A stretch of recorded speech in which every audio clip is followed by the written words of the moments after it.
Prava Health presents Ramadan Lifestyle.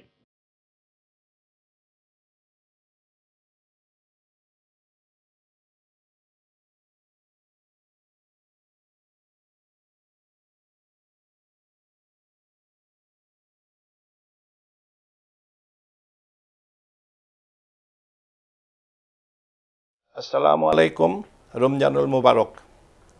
অনেকে আমাদের কাছে জানতে চান যে রোজা থেকে রক্তের চিনি পরীক্ষা করা যাবে কি না।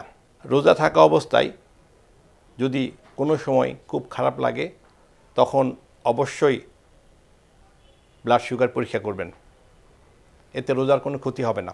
এছাড়াও দিনের বিভিন্ন সময় যেমন সকাল 9টা থেকে 10টা পর্যন্ত এবং বিকাল 4টা থেকে 5টা পর্যন্ত এবং ইফতারের 2 ঘন্টা পরে ব্লাড সুগার পরীক্ষা করে ঠিক করবেন যে আপনার রোজায় আপনার ব্লাড সুগার কেমন আছে, আপনার কোনো স্বাস্থ্য ঝুঁকি আছে কিনা এবং সেটা দেখে পরবর্তীতে ব্যবস্থা নেবেন।